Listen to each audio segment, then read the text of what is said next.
La Chipana Puente de la Vega y en esta ocasión vamos a hablar sobre el dengue. Primero vamos a tener una definición. El dengue es una enfermedad viral aguda endemo-epidémica transmitida por la picadura de zancudos hembras del género Aedes, principalmente por Aedes aegypti, y constituye actualmente la arbovirosis más importante a nivel mundial en términos de morbilidad, mortalidad e impacto económico. En cuanto a la etiología, vamos a tener que el agente es el virus del dengue, que pertenece a la familia Flaviviridae y género Flavovirus. Por métodos de biología molecular y aislamiento viral se puede distinguir 4 serotipos que se definen como dengue 1, dengue 2, dengue 3 y dengue 4. La infección por un serotipo produce inmunidad para toda la vida contra la infección por ese serotipo, pero solo confiere protección temporal y parcial contra los otros serotipos, lo cual significa que una persona puede infectarse y enfermar varias veces.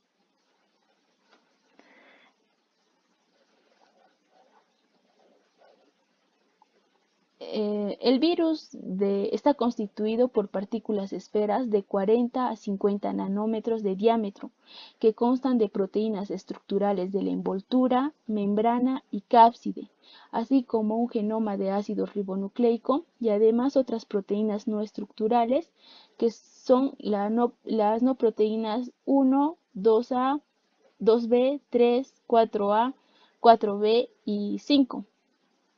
Para que en un lugar haya transmisión de la enfermedad, tiene que estar presentes de forma simultánea el virus, el vector y el huésped susceptible.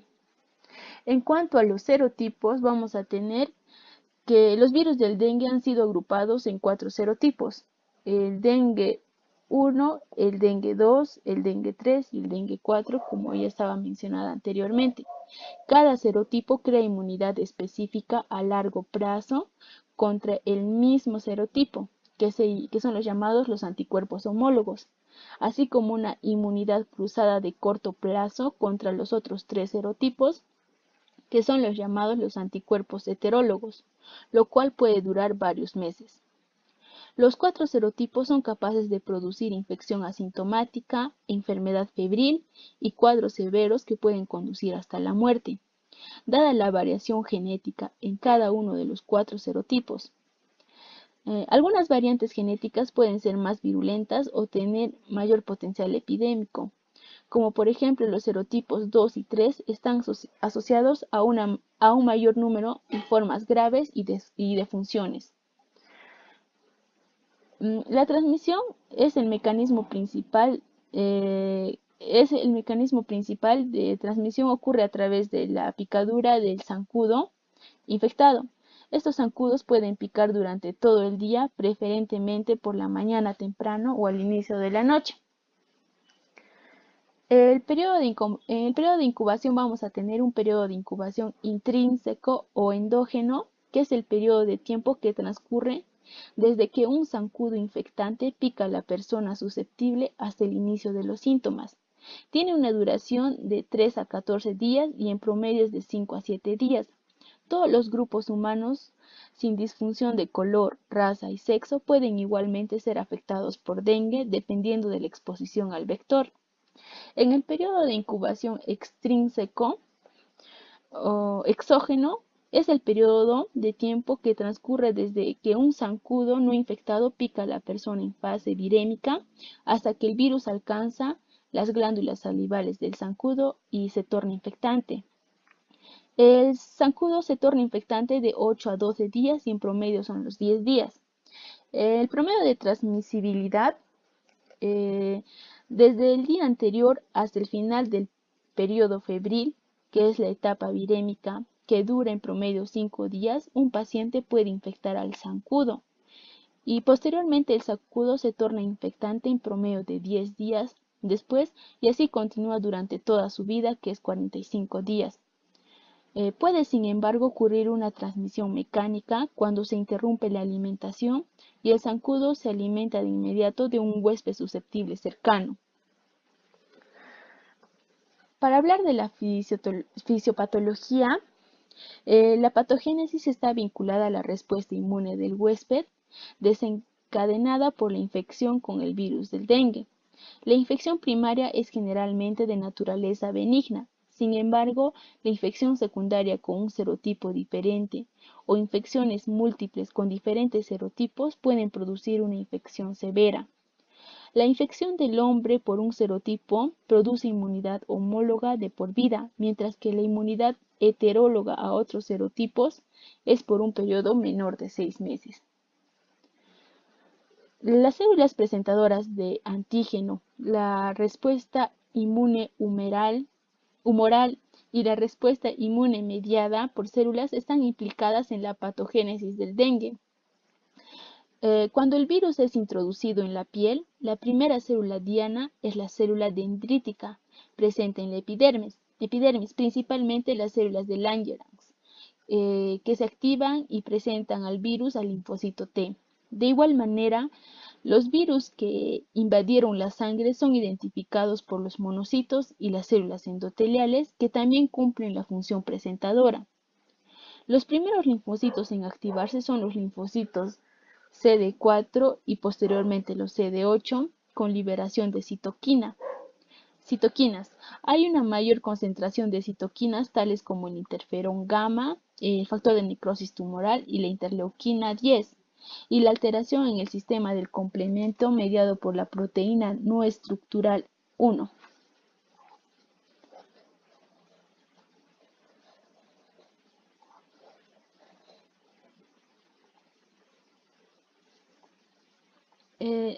La proliferación de células T de memoria y la producción de citoquinas proinflamatorios conduce a la disfunción de las células endoteliales vasculares con aumento de la permeabilidad vascular que resulta en la extravasación de plasma, que es la alteración fisiopatológica fundamental del dengue mediante la cual se escapa agua y proteínas hacia el espacio extravascular. En la infección secundaria, los anticuerpos no neutralizantes, o sea, los heterólogos previamente formados, producen una ampliación dependiente de anticuerpos, formando complejos virus anticuerpos y facilitando el ingreso de las partículas virales a los monocitos y macrófagos y aumentando la carga viral. Las células del linaje de los monocitos y macrófagos son los principales sitios de replicación viral, pero el virus puede infectar a otros tejidos, como el hígado, el cerebro, el páncreas y el corazón.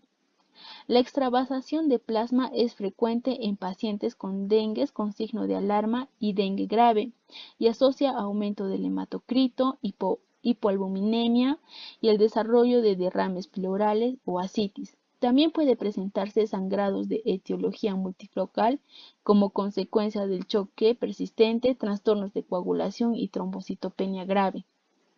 En los casos de dengue grave, la pérdida de líquido intravascular sostenida conduce a la hipoperfusión tisular y choque, lo que resulta en acidosis láctica, hipoglucemia, hipocalemia y por último la disfunción multiorgánica con miocarditis, encefalopatías y necrosis de las células hepáticas.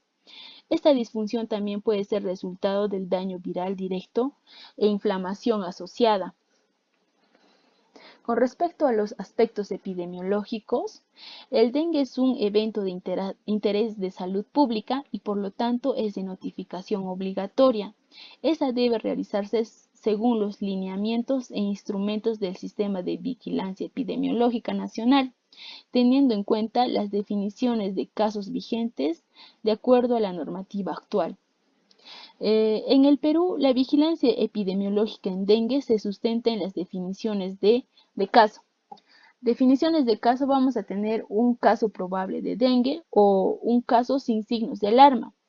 Toda persona con fiebre menor o igual a 7 días de evolución que reside o ha visitado áreas de transmisión de dengue o infectación del vector Aedes aegypti 14 días antes del inicio de los síntomas y que presenta al menos 2 de las siguientes manifestaciones: dolor ocular o retroocular, mialgia, cefalea, artralgia, dolor lumbar, rash o exantema, que es una erupción cutánea, náuseas y vómitos.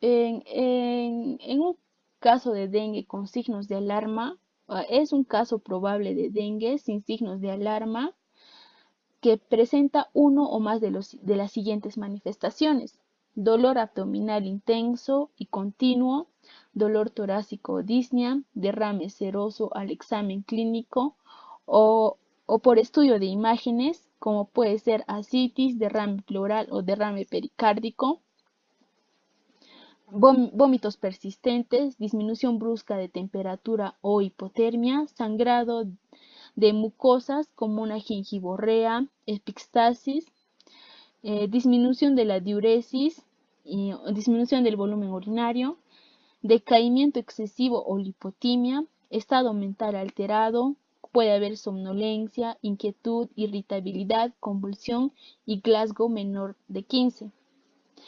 Patomegalia mayor a 2 centímetros y aumento progresivo del hematocrito.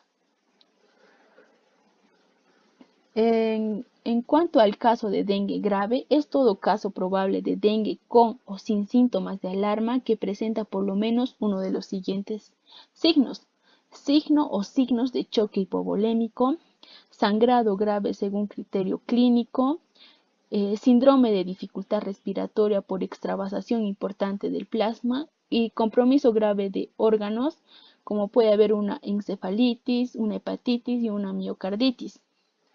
Se dice que se considera choque hipovolémico si cumple cualquiera de los siguientes signos: presión arterial disminuida para la edad, diferencial de la presión arterial menor o igual a 20 milímetros de mercurio, pulso rápido y débil o indetectable, como es el pulso filiforme, frialdad de extremidades y cianosis, llenado capilar mayor a 2 segundos y taquicardia. Se dice que es un caso confirmado de dengue, todo caso probable de dengue que cumpla cualquiera de los siguientes criterios.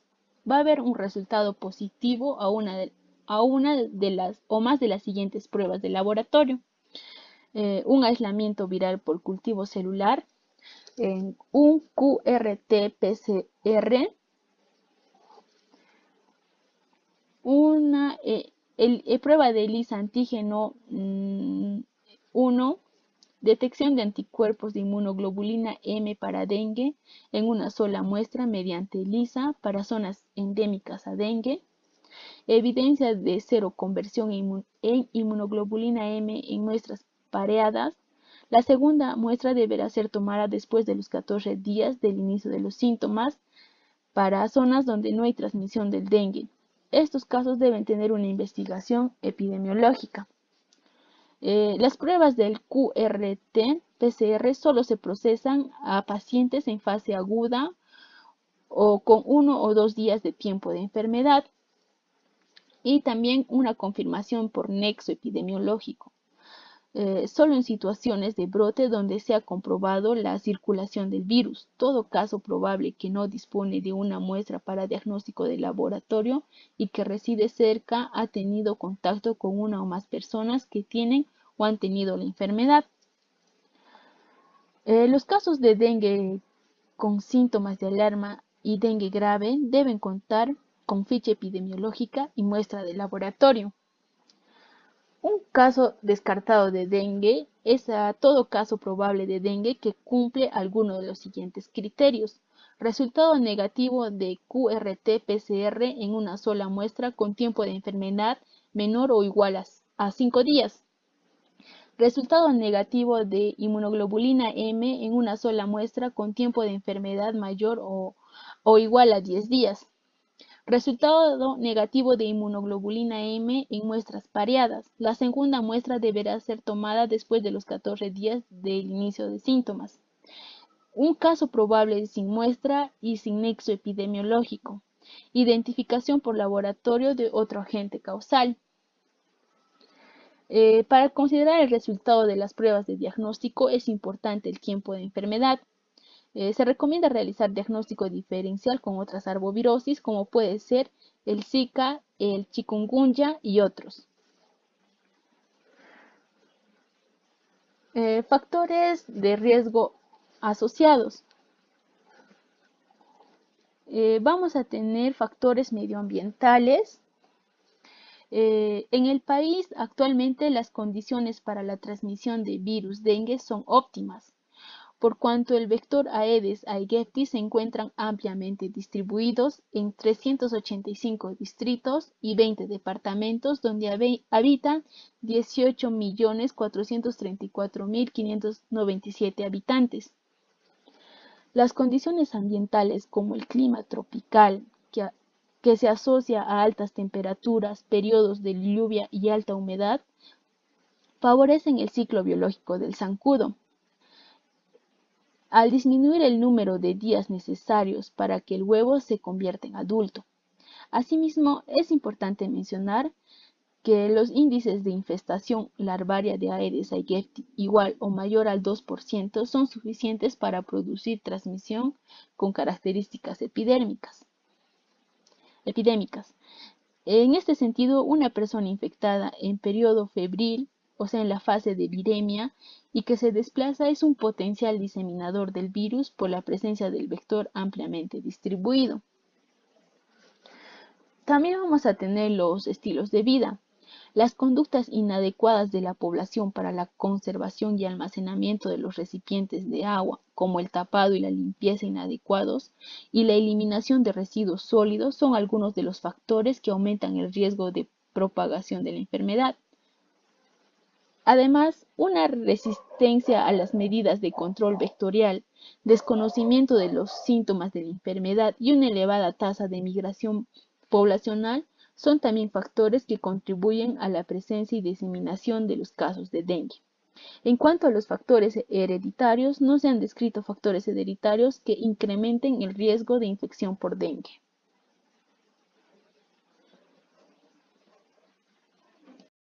Cuadro clínico del dengue. El cuadro clínico es una enfermedad de amplio espectro que va a presentar formas asintomáticas, subclínicas hasta cuadros muy graves. En las formas subclínicas va a haber una aparición repentina de lo que es la fiebre con intensidad variable. Antes va a haber prodromos y puede estar acompañado de otros síntomas como son cefalea, vómitos, dolores musculares intensos. Y en los niños puede haber manifestaciones únicas como dolores abdominales acompañados de diarreas y síntomas digestivos inespecíficos. Acá a continuación tenemos un cuadro que tenemos los días de la enfermedad, la temperatura, eventos clínicos potenciales, cambios de laboratorio, serología y virología. Pero el dengue va a estar dividido en tres fases: una fase crítica, una fase febril y una fase recuperativa. En la fase febril vemos que va a haber un aumento de temperatura en la fase febril, deshidratación, el hematocrito y las plaquetas van a estar normales, pero sobre todo en esta fase va a destacar por la viremia. Y en la fase crítica es la fase más peligrosa, donde el individuo puede fallecer, porque vamos a tener un shock hemorrágico, podemos tener un shock hemorrágico, daño de órganos. Y en la fase recuperativa vamos a tener la recuperación de estas variables. Por ejemplo, la temperatura va a volver a su estado normal junto con las plaquetas y el hematocrito. La fase febril se inicia repentinamente de 2 a 7 días, dolor osteomuscular, artralgia, cefalea, dolor retroocular. Esta etapa se refiere a la presencia del virus en sangre. La fase crítica, luego de la caída de la fiebre, el paciente puede evolucionar sus síntomas pueden evolucionar favorablemente o desfavorablemente. Desfavorablemente puede haber extravasación de plasma, manifestaciones del choque, evidencia de frialdad en la piel, pulso filiforme, taquicardia, hipotensión, hemorragias digestivas asociadas, alteraciones hepáticas, el hematocrito se eleva y las plaquetas se disminuyen. Entonces, esta fase crítica va a haber una extravasación de líquido del plasma. Entonces, el paciente lo que puede entrar a un choque. Y los síntomas de un choque son frialdad de piel y pulso filiforme sobre todo. En la fase recuperativa eh, eh, va a haber una reabsorción del líquido extravasado. El paciente va a empezar a mejorar, pero no debe de excederse de un tiempo de 48 a 72 horas. Tanto el hematocrito y las plaquetas van a comenzar a estar en sus valores normales. Y hay una clasificación, hay un estudio que se llama DENCO, y este estudio ha clasificado al dengue con signos de alarma, al dengue sin signos de alarma y al dengue grave. Tenemos el dengue sin signos de alarma. El cuadro clínico puede ser inespecífico. Los síntomas va a haber síntomas febriles, no más de una semana. En los niños puede ser oligosintomático, manifestarse con un síndrome febril inespecífico. En todos aquellos pacientes que sospechemos con dengue, tenemos que evaluar otras cosas, como por ejemplo, si el paciente está embarazado, presencia de comorbilidades, el grupo etario y los accesos a salud. Entonces, ahora tenemos dengue con signos de alarma. No se ha identificado un único signo de alarma, o una combinación de estos que reúna las características ideales de un factor predictor. A continuación, va a haber un dolor abdominal intenso y continuo. Y este dolor va a estar en la región epigástrica. Entonces, va a haber una extravasación de líquido. Y esto nos va a manifestar en el dolor. Y entonces, también va a haber vómitos persistentes. Se dice que si hay 3 episodios de vómitos en una hora, va a ser un marcador clínico de gravedad. O si hay 4 episodios en 6 horas. También va a haber sangrado de mucosa, va a ser otro signo de dengue grave. Alteraciones del estado de conciencia, acumulación de líquidos y hepatomegalia. Dengue grave. Las formas graves de dengue se definen por la presencia de uno o más signos de los siguientes signos: choque por extravasación de plasma o acumulación de líquido con disnea, sangrado profuso que clínicamente se considera importante por los médicos tratantes y afección grave de los órganos. El choque se considera en pacientes si cursan con un estado de hipoperfusión arterial persistente que no se recupera con la administración de líquidos. Entonces, por ejemplo, en las manifestaciones clínicas podemos ver unas extremidades frías, un retraso de llenado capilar, pulso rápido y débil. Entonces, también podemos ver que una diferencial entre la presión sistólica y la presión arterial menor a 20 milímetros de mercurio. Entonces, generalmente la presión arterial media va a estar entre los 75 y 90 milímetros de mercurio en un adulto. Pero si sospechamos hipoxia, si sospechamos choque, va a haber una disminución de lo que es la presión arterial media menor a 70.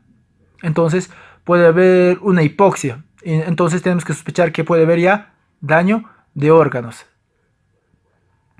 El paciente en estado de choque por dengue a menudo permanece en estado consciente y lúcido. ¿Pero por qué?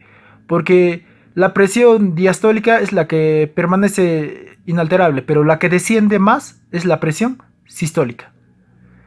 También tenemos que tener en cuenta que va a haber hemorragias graves. Los pacientes con dengue grave pueden tener alteraciones de coagulación.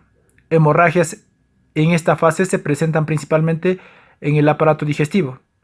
También puede haber insuficiencia hepática aguda, encefalopatías, miocarditis, encefalitis, hepatitis aguda por dengue, trastornos de coagulación. Miocarditis se expresan principalmente por bradicardia, con inversión de la onda T, disfunción ventricular, afectación grave del sistema nervioso central, se afecta principalmente por convulsiones y trastornos de conciencia.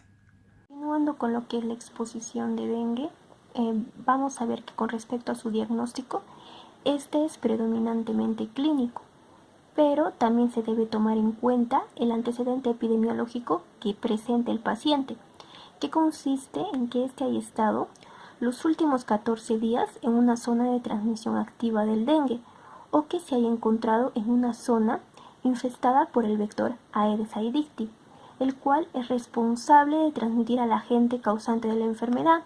Y además, para el diagnóstico de dengue también se debe usar lo que son las definiciones de caso que se encuentran vigentes.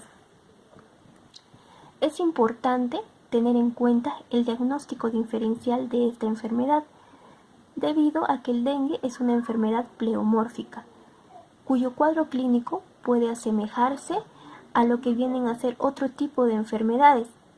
Es por eso que ante la sospecha de un caso aislado de dengue, se debe tomar en cuenta otro tipo de enfermedades, como vienen a ser las enfermedades febriles sin evidencia de foco infeccioso, dentro de las cuales tenemos a lo que es la chikungunya y Zika, la leptospirosis, la influenza, la rickettsiosis, la fiebre amarilla, la malaria, la hepatitis aguda, la fiebre de Mayaro, oropuche o encefalitis equina venezolana y lo que es la rubiola, mientras que en situaciones de sepsis, los diagnósticos diferenciales que se deben tomar en cuenta es un embarazo ectópico, una hemorragia digestiva, meningococcemia o un shock séptico. En los exámenes auxiliares para el diagnóstico de dengue, contamos con lo que es la patología clínica. Esta consiste en lo que viene a ser la toma de muestras de tejidos y la realización de un estudio post-mortem. La toma de muestra de estos tejidos debe ser realizada dentro de las 24 horas del fallecimiento del paciente. Estas muestras deben ser obtenidas de órganos como vaso, hígado y riñón, con una medida aproximada de 2 centímetros cuadrados. Debido a que el diagnóstico de dengue es predominantemente clínico, los estudios imagenológicos como ecografía y radiografía nos van a permitir poder diagnosticar o confirmar alguna complicación que el paciente haya podido desarrollar, como por ejemplo un derrame pleural, un derrame pericárdico o la extravasación del plasma en la cavidad peritoneal. También se cuenta con lo que son exámenes auxiliares especializados, dentro de los cuales tenemos a lo que son las pruebas rápidas, como son las inmunocromatografías, pero las cuales se caracterizan por presentar una variabilidad tanto en sensibilidad como en especificidad. También contamos con lo que vienen a ser las pruebas de ELISA, dentro de las cuales tenemos dos, la prueba de ELISA NS1 y la prueba de ELISA inmunoglobulina G. Estas pruebas son utilizadas para poder confirmar un caso probable de dengue, pero también se ha visto que el uso combinado, es decir, el uso concomitante de estas dos pruebas, ha permitido el diagnóstico del dengue, sobre todo en lo que son etapas tempranas. Por lo tanto, el uso combinado de estas dos pruebas ha mejorado el rendimiento en cuanto al diagnóstico del dengue, a diferencia de lo que vienen a ser su uso aislado. En la siguiente diapositiva se muestra el flujograma para la vigilancia epidemiológica y diagnóstico de laboratorio de dengue. Si no se trata de un caso probable de dengue, entonces se debe investigar otra etiología, es decir, buscar otro agente que esté provocando la enfermedad en el paciente, mientras que si sí se trata de un caso probable de dengue, se deben realizar dos cosas. La primera es la investigación epidemiológica y la otra viene a ser la toma de muestra.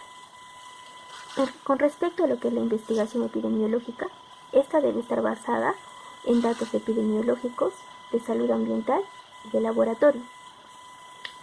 La investigación epidemiológica se inicia con el llenado de la ficha clínico-epidemiológica, en la cual se establece el lugar probable en el que el paciente haya podido adquirir la infección y además se establece la fecha de inicio de sus síntomas. Una vez realizada la ficha clínico-epidemiológica, debe notificarse el caso y realizar su registro en el sistema NOTI-SP, pero también se debe realizar una investigación entomológica. En relación a lo que es la toma de muestra, esta debe ser enviada dentro de las 24 horas al laboratorio referencial o al Instituto Nacional de Salud. Para la toma de muestras es muy importante tener en cuenta el tiempo de enfermedad del paciente, ya que si el tiempo de enfermedad del paciente es menor o igual a 5 días, la muestra obtenida puede ser procesada por 2 pruebas. Una de ellas es la reacción en cadena de polimerasa con transcriptasa inversa y la otra viene a ser la prueba de antígeno ELISA MS1. Si la muestra obtenida ha sido procesada a través de la prueba reacción en cadena de polimerasa con transcriptasa inversa y esta sale positiva, entonces confirma el diagnóstico de dengue, mientras que si sale negativa, descarta el diagnóstico de dengue. En el caso que la muestra haya sido procesada a través de la prueba antígeno ELISA MS1 y esta salga positiva, también se confirma el diagnóstico, pero si sale negativa, esta muestra debe ser sometida a una segunda prueba, que vienen a ser la prueba de ELISA inmunoglobulina M. Si al realizar esta prueba, esta sale positiva, se confirma directamente el diagnóstico, pero si sale negativa, se tiene que tomar en cuenta otros criterios, como por ejemplo, evaluar si el tiempo de enfermedad del paciente al cual se le obtuvo la muestra es menos de 10 días. Si cumple con esto, entonces se recomienda tomar una segunda muestra, pero a partir del día 14 a 30 de la enfermedad, y ser procesada otra vez por la prueba de ELISA inmunoglobulina M. Y si esta prueba sale positiva, entonces también se confirma el diagnóstico. Si el tiempo de enfermedad del paciente no es menos de 10 días, se descarta directamente el diagnóstico de dengue. Otra condición en la cual la muestra obtenida del paciente va a ser sometida directamente a lo que vienen a ser la prueba de ELISA inmunoglobulina M es cuando el tiempo de enfermedad del paciente es mayor a 5 días. En ese caso también tiene que ser sometida a la prueba de ELISA inmunoglobulina M. El tratamiento de dengue, antes de poder iniciarlo, es muy importante primero poder clasificar a los pacientes. Es por eso que cuando se está frente a una sospecha de dengue, es importante hacernos una serie de preguntas, como por ejemplo, ¿de qué zona procede el paciente? Si la zona de la cual procede es una zona con transmisión de dengue, o si el paciente ya tiene dengue. Y si el paciente ya tiene dengue, es muy importante poder saber en qué fase de la enfermedad se encuentra. También es muy importante conocer el estado hemodinámico y saber si este paciente se encuentra chocado o no. Para la clasificación de los pacientes también es muy importante lo que es la valoración de cada caso, la cual debe realizarse de forma dinámica y continua, ya que estos pacientes pueden sufrir distintos cambios en el cuadro clínico. La clasificación de pacientes con dengue incluye 4 grupos. El primer grupo es el grupo A, dentro del cual se encuentran los pacientes con dengue que presentan signos de alarma y además presentan comorbilidades. El lugar de tratamiento para estos pacientes es de tipo ambulatorio. El segundo grupo es el grupo B1, dentro del cual se encuentran los pacientes con dengue que presentan además comorbilidades. El seguimiento de este tipo de pacientes debe realizarse de manera estricta, ya sea ambulatoria o en una sala general de internamiento. El tercer grupo incluye a todos los pacientes con dengue, pero que además presentan signos de alarma. El lugar de tratamiento para estos pacientes es una sala general de internamiento. Tenemos al grupo C, dentro del cual se incluyen todos los pacientes que presenten dengue grave. El lugar de tratamiento para este tipo de pacientes vienen a ser la sala de cuidados intensivos. El primer grupo de clasificación de pacientes con dengue es el grupo A. Este grupo incluye todos los casos de dengue sin signos de alarma. El tratamiento en estos pacientes generalmente es ambulatorio. Está indicado que tanto el paciente y su familia deben tener el conocimiento que en cuanto aparezcan los signos de alarma, el paciente debe concurrir al centro de salud. El objetivo en el tratamiento de esos pacientes básicamente está dirigido al manejo de la fiebre, en el cual se debe priorizar el uso de medios físicos, dentro del cual tenemos al baño con agua tibia a una temperatura menor en 2 grados centígrados a la que presenta el paciente. Por tanto, el tratamiento En este tipo de pacientes incluye reposo relativo en cama con aislamiento de los mosquitos mediante el uso de mosquiteros, una adecuada ingesta de líquidos que incluye caldos, jugos de frutas, leche, sales de rehidratación. No se debe administrar únicamente agua debido a que esto puede generar un desequilibrio hidroelectrolítico en el paciente. El tratamiento indicado para lo que es el control de la fiebre y el dolor viene a ser el uso de paracetamol. La dosis en adultos es de 500 miligramos cada 6 horas, con una dosis máxima de 4 gramos al día. En caso de los niños, la dosis indicada es de 10 a 15 miligramos por kilogramo por día. No está indicado el uso de AINES, como vienen a ser la aspirina. Tampoco se le debe administrar antibióticos ni glucocorticoides. Y no se debe administrar ningún medicamento por vía intramuscular. El seguimiento de estos pacientes está dado por un control diario, donde se deben evaluar los signos de alarma en cada consulta hasta 48 horas después que ha cesado la fiebre. Y se debe evaluar signos y síntomas de la mejoría que pueda presentar el paciente. Tenemos a lo que es el grupo C, dentro del cual se encuentran los pacientes que presentan dengue grave. Estos pacientes van a cumplir distintos criterios que incluyen lo que son complicaciones, como son un shock hipovolémico por fuga del plasma, diestrés respiratorio por acumulación de líquidos, un sangrado grave o incluso un daño gástrico importante.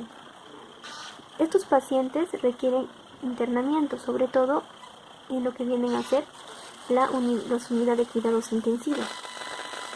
Dentro de las pruebas de laboratorio indicadas está lo que es el hemograma con recuento plaquetario, el grupo sanguíneo, el factor RH, un coagulograma, el control de la glicemia, un proteinograma, albúmina, enzimas hepáticas, una radiografía de tórax y una ecografía abdominal. Los otros exámenes que pueden estar indicados se dan de acuerdo a la condición clínica que presenta el paciente. El tratamiento de estos pacientes está dado en la obtención del hematocrito antes de poder expandir volumen al paciente. El tratamiento se inicia con la administración de suero fisiológico a una dosis de 20 mililitros por kilogramo en 15 a 30 minutos. Luego de esto se evalúa al paciente. Si el paciente manifiesta mejoría, entonces se sigue administrando suero fisiológico, pero a una dosis de 10 mililitros por kilogramo por hora. Y si el paciente continúa sobre todo con la mejoría, entonces se reduce el goteo, como en el caso de dengue con signos de alarma.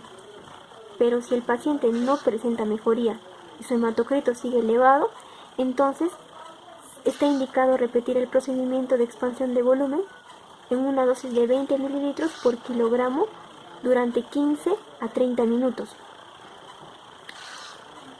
La reevaluación del paciente va a estar dada en casos de que si el paciente mejora, se debe seguir con la administración de cristaloides en una dosis de 10 mililitros por kilogramo en una hora y seguir como en el dengue con signos de alarma. Pero si el paciente no presenta mejoría y su hematocrito sigue elevado, entonces se debe iniciar coloides en una dosis de 10 a 20 mililitros por kilogramo, esto en 30 a 60 minutos. Luego de esto, si el paciente mejora, se debe cambiar a cristaloides a una dosis de 10 mililitros por kilogramo en una hora y seguir como en el caso de dengue con signos de alarma. Pero si realizado esto el paciente no mejora, entonces se debe continuar con coloides de 10 a 20 mililitros por kilogramo en una hora. Realizado esto, si el paciente sigue sin mejorar, se debe considerar el uso de drogas vasoactivas. Y si el paciente no mejora y su hematocrito baja, entonces se indica sangrado y la necesidad urgente de realizar una transfusión de glóbulos rojos.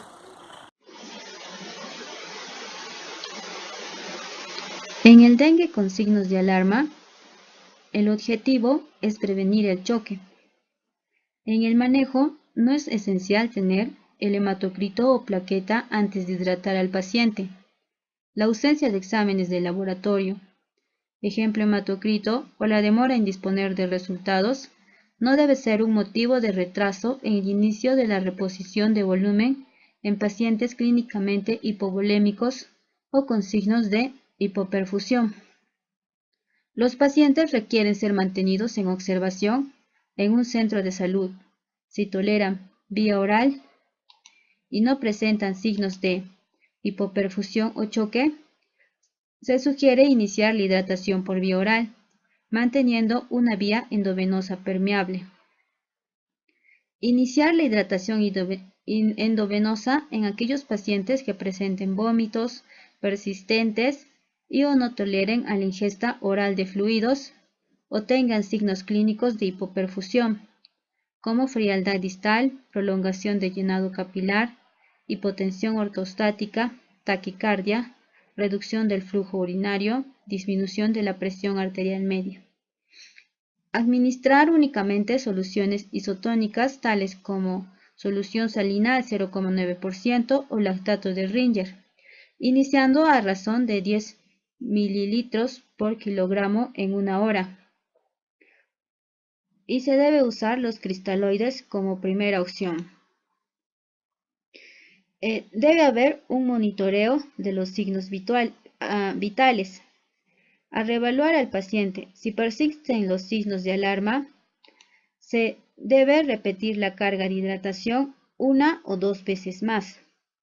Al reevaluar, si hay mejoría respecto a los signos de alarma y la diuresis es mayor o igual de 1 mililitro por kilogramo por hora, se debe reducir el volumen a razón de 5 a 7 mililitros por kilogramo por hora por 2 a 4 horas. Y si continúa la mejoría clínica y la diuresis sigue siendo adecuada, se debe reducir el volumen a 3 a 5 mililitros por kilogramo por hora por 2 a 4 horas. Luego se debe continuar con rehidratación con volúmenes de mantenimiento. Caso dengue grave. Pacientes que requieren tratamiento de emergencia y después de estabilizado el choque, deben ser referidos a una unidad especializada de manejo de paciente crítico, como la unidad de cuidados intensivos.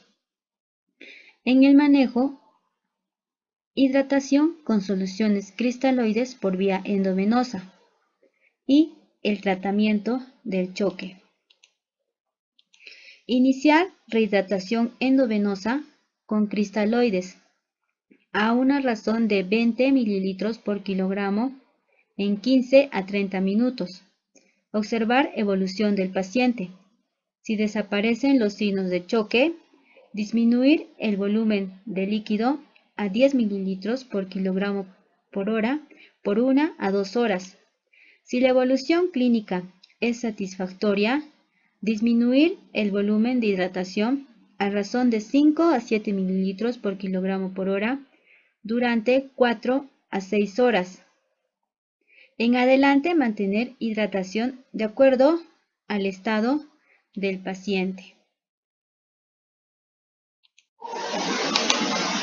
Si el paciente se encuentra con signos de hipoperfusión, pero no chocado, se podría iniciar con 5 a 10 mililitros por kilogramo por hora. Si con este volumen de líquidos el paciente mejora, desaparece el choque, se continúa con el aporte de líquidos, tal como se refiere anteriormente para el paciente con evolución favorable. Si no mejora, se debe administrar un segundo bolo de líquidos de 10 a 20 mililitros por kilogramo en 30 minutos y solicitar un hematocrito. Si el paciente mejora, se debe reducir la infusión de líquidos a 7 a 10 mililitros por kilogramo por hora por 1 a 2 horas. Y si no mejora, solicitar hematocrito. La reducción del hematocrito se debe considerar la posibilidad de sangrado significativo, oculto o aparente, e iniciar transfusión. En el manejo del paciente chocado e hipotenso, se debe iniciar con una reposición de fluidos intravenosos con 20 ml por kilogramo en bolo.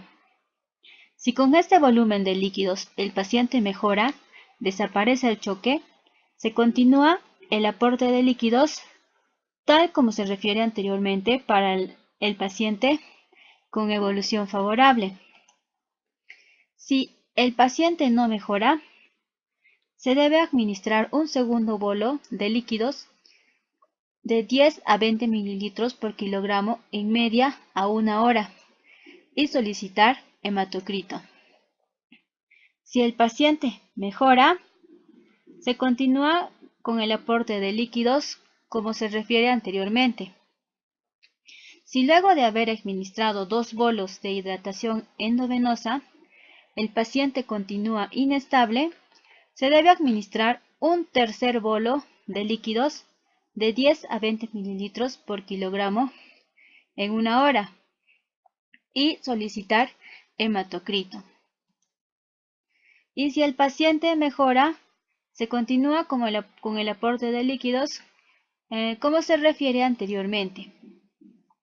Si no hay mejoría, se debe considerar la administración de bolo de líquidos de 10 a 20 ml por kilogramo en 1 hora y el uso de vasopresores. Se debe considerar la posibilidad de sangrado significativo, oculto o aparente e iniciar la transfusión. Si no se observa mejoría clínica, se procederá al siguiente bolo de fluidos inmediatamente. Concomitantemente se pueda solicitar hematocrito para valorar la posibilidad de sangrado, lo cual no debe postergar la hidratación. Los pacientes que son admitidos en observación deben tener un monitoreo constante de los parámetros clínicos acompañados de un cuidadoso balance hídrico.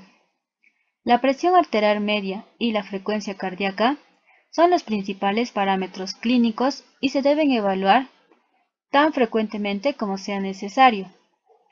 La evaluación de la diuresis horaria en las primeras 4 a 6 horas es de gran utilidad.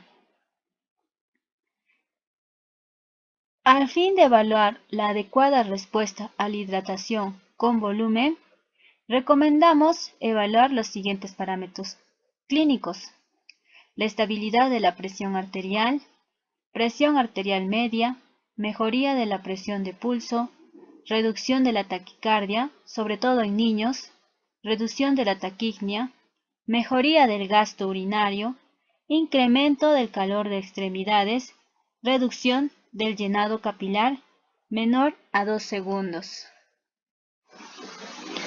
Efectos adversos o colaterales con el tratamiento. Signos de alarma. Los signos de alarma son el resultado de un incremento de la permeabilidad vascular y se presentan en la fase crítica o justo antes de finalizar la fase febril.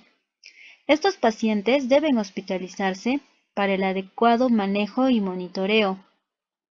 Los signos de alarma son los siguientes: dolor abdominal intenso y continuo a la palpación del abdomen, vómitos persistentes, acumulación de líquidos en cavidades serosas, como derrame pleural, ascitis, derrame pericárdico, diagnosticado por clínica o imágenes, sangrado de mucosas, hepatomegalia mayor a 2 centímetros, letargo, irritabilidad, hipotensión postural, lipotimia.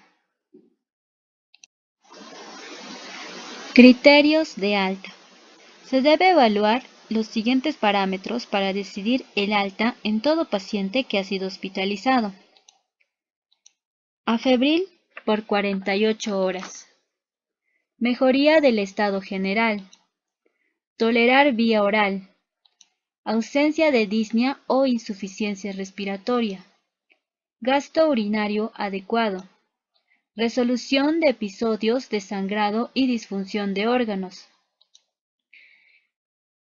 El médico tratante podría valorar además la tendencia al incremento en el recuento de plaquetas y la estabilización del hematocrito. Las complicaciones de la infección por dengue son consecuencias del choque persistente o repetido.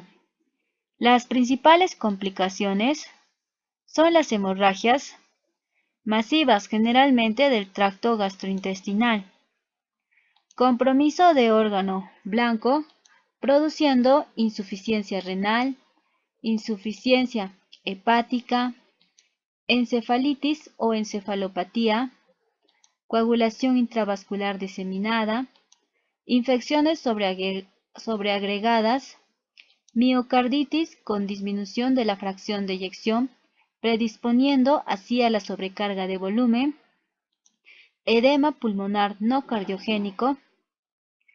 Además pueden presentarse alteraciones del medio interno como acidosis metabólica y alteraciones de electrolitos.